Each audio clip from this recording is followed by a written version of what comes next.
ಒಟ್ಟಾರೆಯಲ್ಲಿ ಗಮನಿಸ್ತಾ ಇದ್ದೀವಿ ನಾವು ಲಾಸ್ಟ್ ಹಂತಕ್ಕೆ ಬಂದು ತಲುಪಲಾಗಿದೆ 6 ವಿಂಡೋಸ್ಗಳಲ್ಲಿ ಗಮನಿಸ್ತಾ ಇದ್ದೀರಿ ಎಲ್ಲೆಲ್ಲಿ ಏನೇನು ಕಾರ್ಯಾಚರಣೆ ಆಗ್ತಾ ಇದೆ ಅಂತ ಮೊದಲ ವಿಂಡೋದ ಮೂಲಕ ನಾನು ನಿಮಗೆ ಅದನ್ನು ಎಕ್ಸ್ಪ್ಲೈನ್ ಮಾಡ್ತಾ ಹೋಗ್ತೀನಿ. ಮೊದಲ ವಿಂಡೋದಲ್ಲಿ ತಾವು ಗಮನಿಸ್ತಾ ಇರೋದು ಮಗುವಿನ ಚಲನವಲನ, ಕೊಳವೆ ಬಾವಿಯಲ್ಲಿ ಬಿದ್ದಿರುವಂತಹ ಮಗುವಿನ ಒಂದು ಬೆಳವಣಿಗೆ ಏನಾಗ್ತಾ ಇದೆ ಅಲ್ಲಿ ಅನ್ನೋದರ ಡೀಟೇಲ್ಸ್ ಅನ್ನ ಕ್ಯಾಮ್ರಾ ಬಿಟ್ಟು ಪರಿಶೀಲಿಸಲಾಗ್ತಾ ಇದೆ. ಅಲ್ಲಿ ಮಗು ಕಾಲಾಡಿಸ್ತಾ ಇದೆ. ಆಮೇಲೆ ಈಗ ಸಿಕ್ಕಿರೋ ಲೇಟೆಸ್ಟ್ ಮಾಹಿತಿ ಪ್ರಕಾರ ಮಗು ಉಸಿರಾಡ್ತಾ ಇದ್ದಾನೆ, ಆದಷ್ಟು ಬೇಗ ಹೊರಗೆ ಬರ್ತಾನೆ ಅನ್ನುವಂತಹ ಮಾಹಿತಿ. ಇನ್ನು ಎರಡನೇ ವಿಂಡೋದಲ್ಲಿ ಬಾಲಕನ ರಕ್ಷಣಾ ಕಾರ್ಯಾಚರಣೆ ಸಾಗ್ತಾ ಇದೆ.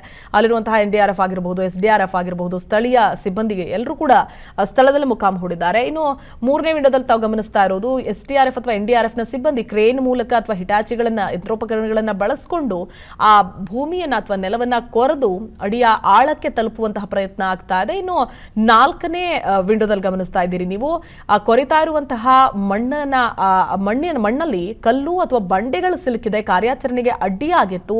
ಸೊ ಆ ಅಡ್ಡಿಯನ್ನ ತೆರವುಗೊಳಿಸುವಂತಹ ನಿಟ್ಟಿನಲ್ಲಿ ಅಲ್ಲಿ ಕಾರ್ಯಾಚರಣೆ ಸಾಗ್ತಾ ಇದೆ. ಇನ್ನು ಮಗುವನ್ನ ನೆನೆದು ಆತನ ತಾಯಿ ಕಣ್ಣೀರಿಡ್ತಾ ಇದ್ದಾರೆ. ಮಗ ಯಶಸ್ವಿಯಾಗಿ ಮಗ ಬದುಕು ಬರಲಿ, ಮಗನನ್ನ ಬಹಳ ಅಂಗೈಲಿಟ್ಕೊಂಡು ಜೋಪಾನ ಮಾಡ್ಕೊಳ್ತೀನಿ ನಾನು ಇನ್ಮೇಲೆ, ನಾವು ಮಾಡಿದಂತಹ ಎಡವಟ್ಟು ಇಷ್ಟು ದೊಡ್ಡ ಆಪತ್ತನ್ನ ತಂದು ಒಡ್ಬಿಡ್ತಲ್ಲಪ್ಪ ಅಂತ ಪಶ್ಚಾತ್ತಾಪದಿಂದ ಕಣ್ಣೀರ ಇಡ್ತಾ ಇರುವಂತಹ ತಾಯಿಯನ್ನ ಗಮನಿಸ್ತಿದ್ದೀರಿ.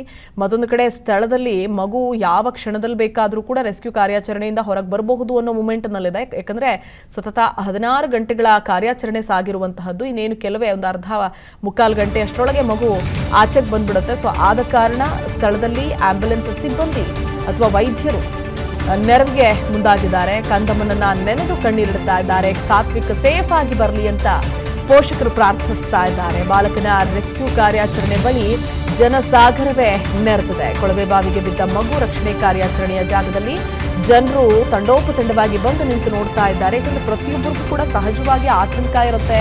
ಮತ್ತೊಂದು ಕಡೆ ಆ ಮಗು ಹೊರಗೆ ಬರಲಿ ಅನ್ನುವಂತಹ ಪ್ರಾರ್ಥನೆ ಸಲ್ತಾ ಇದೆ. ಇನ್ನು ಅಲ್ಲಿರುವಂತಹ ಸ್ಥಳೀಯ ಆಧ್ಯಾತ್ಮಿಕ ಜಾಗ ನಮ್ಮೂರು ಅಂತ ಹೇಳ್ತಾ ಇದ್ರು. ಅಲ್ಲಿಗೆ ಸ್ಥಳೀಯರೊಬ್ಬರು ಬಹಳ ಚೂಟಿಯಿಂದ ಆಡ್ತಾ ಇದ್ದ ಮಗು. ಎಲ್ಲರೂ ಪ್ರಾರ್ಥಿಸ್ತಾ ಇದ್ದೀವಿ. ಯುವಕರ ತಂಡ ದೇವಸ್ಥಾನಕ್ಕೆ ಮಠಕ್ಕೆ ತೆರಳಿ ವಿಶೇಷ ಪೂಜೆಯನ್ನ ಸಲ್ಲಿಸಿದೆ ಕೂಡ. ಸೊ ಇದೆಲ್ಲದರ ನಡುವೆ ಜೀವನವನ್ನ ಹೋರಾಟವನ್ನು ನಡೆಸ್ತಾ ಇರುವಂತಹ ಪುಟ್ಟ ಕಂದಮ್ಮ ಸಾತ್ವಿಕ್ ಬದುಕುಳಿಯಲಿ, ಬದುಕಿ ಬರಲಿ ಆಚೆಗೆ ಅನ್ನುವಂತಹದನ್ನ ಪ್ರಾರ್ಥಿಸ್ತಾ ಇದ್ದಾರೆ. ಹಾಗೆ ಆ ಮಗುವನ್ನ ನೋಡೋದಕ್ಕೆ ಸಾಕಷ್ಟು ಸಂಖ್ಯೆಯಲ್ಲಿ ಜನ ಜಮಾಯಿಸಿದ್ದಾರೆ.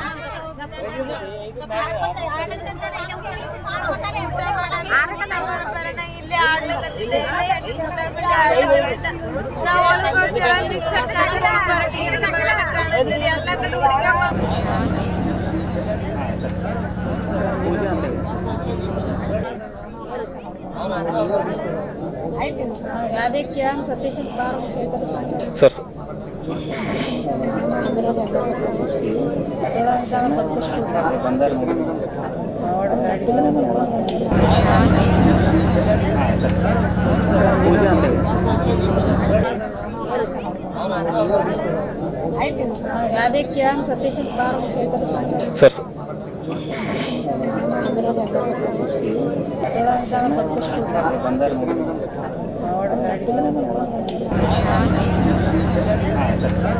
ಸರ್ ಗಮನಿಸ್ತಾ ಇದ್ದೀರಿ ಆ ತಾಯಿಯ ಕಣ್ಣೀರು ಒಂದು ಕಡೆ, ಮತ್ತೊಂದು ಕಡೆ ಆ ಮಗು ಆಟ ನೋಡ್ತಾ ಇದ್ರೆ ನಿಜಕ್ಕೂ ಎಂಥವ್ರಿಗೂ ಕೂಡ ಕರುಳು ಕಿತ್ತು ಬರುತ್ತೆ. ಅಷ್ಟು ಚಿಕ್ಕ ಮಗುವನ್ನ ನೋಡೋದ್ರಲ್ಲಿ ಎಡವ್ಬಿಟ್ರ, ಹಾಗಿದ್ರೆ ನೋಡ್ಕೊಳ್ಳೋದಕ್ಕಾಗ್ಲಿಲ್ವಾ ಅನ್ನೋ ಪ್ರಶ್ನೆ ಸಹಜವಾಗಿ ಮೂಡುತ್ತೆ. ಬಟ್ ಸ್ಟಿಲ್ ನಾವು ಒಂದು ರೀತಿಯಾದಂತಹ ಪ್ರಶ್ನೆಗಳನ್ನು ಕೇಳೋದಕ್ಕಿಂತ ಮುಂಚೆ ಅವರ ಕಂಡೀಷನ್ ಹೇಗಿತ್ತು, ಯಾಕೆಂದ್ರೆ ಮೊನ್ನೆ ನೈಟಿಂದಲೂ ಇಡೀ ರಾತ್ರಿ ಕೊಳವೆ ಬಾವಿಯನ್ನು ಕೊರೆಸಿದ್ರಂತೆ. ಮತ್ತೊಂದು ಕಡೆ ನೀರು ಕೂಡ 1.5 ಇಂಚಷ್ಟು ನೀರು ಬಂದಿತ್ತು. ಆದರೆ ಆ ಮಗು ಅದು ಯಾವ ಗ್ಯಾಪಲ್ಲಿ ಓಡ್ ಹೋಗಿ ಅದರೊಳಗೆ ಬಿದ್ದು ಬಿಡುತ್ತೋ ಅನ್ನೋದೇ ಗೊತ್ತಾಗ್ತಿಲ್ಲ. ಯಾಕಂದ್ರೆ ಸಹಜವಾಗಿ ಒಂದಷ್ಟು ಎಚ್ಚರಿಕೆಯಿಂದ ಇಂತಹ ಸಂದರ್ಭಗಳಲ್ಲಿ ಮಕ್ಕಳನ್ನ, ಚಿಕ್ಕ ಮಕ್ಕಳಿದ್ದಾವೆ ಮನೇಲಿ ಅಂತ ಅನ್ನೋ ಸಂದರ್ಭದಲ್ಲಿ ಮಕ್ಕಳನ್ನ ಕಾಯಬೇಕು, ಹೌದು.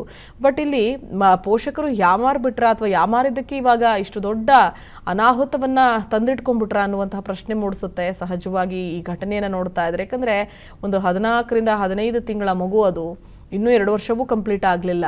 ಅಷ್ಟು ಚಿಕ್ಕ ಮಗುಗೆ ಏನಾದರೂ ಗೊತ್ತಾಗಕ್ಕೆ ಸಾಧ್ಯ? ಅದ್ರಲ್ಲಿ ನಾನು ಬೀಳ್ತೀನಾ, ಅದ್ರಲ್ಲಿ ಬಿದ್ದರೆ ಎಲ್ಲಿ ಹೋಗ್ತೀನಿ, ಏನಾಗತ್ತೆ, ನಾನು ಏನು ಮಾಡಬೇಕು, ಇದು ಯಾವುದರ ಅರಿವೂ ಇಲ್ಲದೆ ಇರುವಂತಹ ಮಗು. ಯಾಕಂದರೆ ಸಣ್ಣ ಆ ವಯಸ್ಸಿನಲ್ಲಿ ಮಕ್ಕಳಿಗೆ ಹಾವು ಕೊಟ್ಟರೆ ಹಾವನ್ನು ಕೂಡ ಎತ್ಕೊಂಡು ಆಟ ಆಡ್ತವೆ, ಅಂತಹ ವಯಸ್ಸದು. ಹಾವು ಕಚ್ಚುತ್ತೆ, ಹಾವು ವಿಷಕಾರಿಯ ಒಂದು ಪ್ರಾಣಿ, ಅದನ್ನು ನಾವು ಮುಟ್ಟಬಾರ್ದು, ಹೀಗೆ ಅದು ಯಾವುದರ ಅರಿವು ಮಕ್ಕಳಿಗಿರಲ್ಲ. ಬಟ್ ಫೈನಲಿ ಆಗಿ ಹೋಗಿದೆ. ಆ ಮಗು ಯಶಸ್ವಿಯಾಗಿ ಜೀವಂತವಾಗಿ ಆಚೆಗೆ ಬರಲಿ ಅನ್ನೋದೇ ಪ್ರತಿಯೊಬ್ಬರ ಪ್ರಾರ್ಥನೆ ಕೂಡ. ಇನ್ನು ರಕ್ಷಣಾ ಕಾರ್ಯಾಚರಣೆ ನಡೀತಾ ಇರುವಂತಹ ಜಾಗದಲ್ಲಿ ಅಲ್ಲಿಯ ಸ್ಥಳೀಯರು ಅಥವಾ ಅಕ್ಕಪಕ್ಕದ ಊರುಗಳ ಜನ ಪ್ರತಿಯೊಬ್ಬರು ವಿಷಯ ಹಿಂಗಾಯ್ತಂತೆ, ಮಗು ಕೊಳವೆ ಬಾವಿಗೆ ಬಿದ್ದೋಗಿದೆಯಂತೆ ಅನ್ನುವಂಥ ವಿಚಾರ ಗೊತ್ತಾಗ್ತಾ ಇದ್ದ ಹಾಗೆ ಮತ್ತೊಂದು ಕಡೆ ಅವರ ಕುಟುಂಬಸ್ಥರು ಅಥವಾ ನೆಂಟರಿಷ್ಟರು ಏನಿರ್ತಾರೆ ಅವರೆಲ್ಲರೂ ಕೂಡ ಸ್ಥಳಕ್ಕೆ ಆಗಮಿಸಿರ್ತಾರೆ. ಯಾಕಂದರೆ ಮಗು ಚಿಕ್ಕ ಮಗು ಬಿದ್ದು ಹೋಗಿದೆ ಅಂದರೆ ಆ ಮಗುವನ್ನು ಸ್ಥಿತಿ ಹೇಗಿರಬೇಡ, ಮಗುವನ್ನು ನೋಡೋದು ಯಾವಾಗ ನಾವು ಅನ್ನುವಂತಹ ಆತಂಕ ಜೊತೆಗೆ ಕಳವಳ ಪ್ರತಿಯೊಬ್ಬರಿಗೂ ಇರೋದ್ರಿಂದ ಸ್ಥಳಕ್ಕೆ ಸಾಕಷ್ಟು ಸಂಖ್ಯೆಯಲ್ಲಿ ಅಲ್ಲಿ ಜನ ಜಮಾಯಿಸಿದ್ದಾರೆ.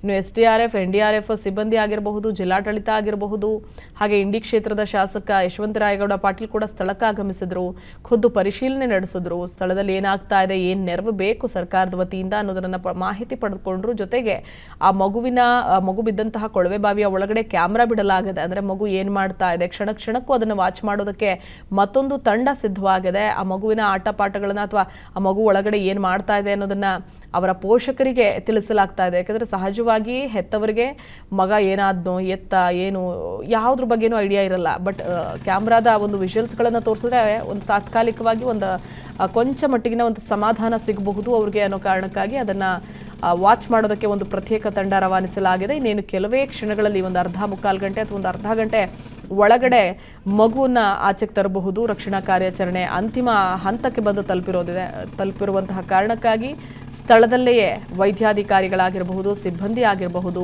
ಆಂಬ್ಯುಲೆನ್ಸ್ ಸ್ಥಳದಲ್ಲೇ ಮುಖಾಂ ಹೂಡಿದೆ. ಅಂದರೆ ಬಂದಂತಹ ಮಗುವನ್ನು ಕೂಡಲೇ ಪ್ರಾಥಮಿಕ ಚಿಕಿತ್ಸೆಗೆ ಒಳಪಡಿಸಲಾಗುತ್ತೆ.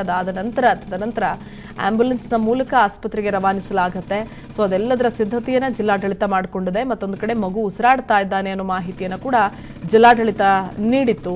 ಸೊ ದೃಶ್ಯಗಳನ್ನು ನಾವೆಲ್ಲ ಗಮನಿಸ್ತಾ ಇರೋ ಹಾಗೆ ಮಗು ಕೈಕಾಲ ಆಡಿಸ್ತಾ ಇರುವಂತಹ ದೃಶ್ಯಗಳನ್ನು ಗಮನಿಸ್ತಿದ್ದೀವಿ. ಮತ್ತೊಂದು ಕಡೆ 16 ಅಡಿ ಆಳಕ್ಕೆ ಬಿದ್ದಿರುವಂತಹ ಸಾತ್ವಿಕ್, 1.5 ವರ್ಷದ ಕಂದಮ್ಮ ಸಾತ್ವಿಕ್ನ ರಕ್ಷಿಸೋದಕ್ಕೆ ರಕ್ಷಣಾ ಕಾರ್ಯಾಚರಣೆ ನಡೀತಾ ಇದೆ. SDRF ಆಗಿರಬಹುದು, NDRFನ ತಂಡದ ಸಿಬ್ಬಂದಿ ಕೆಲಸವನ್ನು ಮಾಡ್ತಾ ಇದ್ದಾರೆ. ಅಲ್ಲಿ ಕೊರೆಯುವಂತಹ ಸಂದರ್ಭದಲ್ಲಿ ಕಲ್ಲು ಅಥವಾ ಬಂಡೆಗಳೇ ಅಡ್ಡಿಯಾಗಿ ಅವರಿಗೆ ಆ ಕೆಲಸಕ್ಕೆ ತೊಡಕೊಂಡು ಮಾಡ್ತಾ ಇತ್ತು.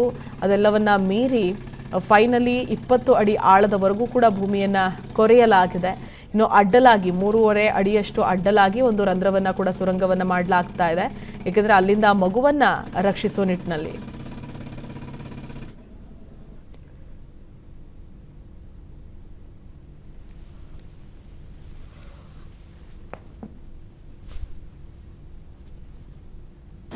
ಅನುಕ್ಷಣದ ಸುದ್ದಿಗಳಿಗಾಗಿ ವಿಸ್ತಾರ ನ್ಯೂಸ್ ಯೂಟ್ಯೂಬ್ ಚಾನೆಲ್ ಸಬ್ಸ್ಕ್ರೈಬ್ ಮಾಡಿ. ಹೊಸ ಸುದ್ದಿಗಳ ನೋಟಿಫಿಕೇಶನ್ಗಾಗಿ ಬೆಲ್ ಐಕಾನ್ ಕ್ಲಿಕ್ ಮಾಡಿ. ಲೇಟೆಸ್ಟ್ ಅಪ್ಡೇಟ್ಸ್ಗಾಗಿ www.vistaranews.com ವೆಬ್ಸೈಟ್ಗೆ ವಿಸಿಟ್ ಮಾಡಿ. ಅಂಗೈಯಲ್ಲೇ ಜಗತ್ತಿನ ಸುದ್ದಿ ತಿಳಿಯಲು ವಿಸ್ತಾರ ನ್ಯೂಸ್ ಕನ್ನಡ ಆಪ್ ಡೌನ್ಲೋಡ್ ಮಾಡಿ.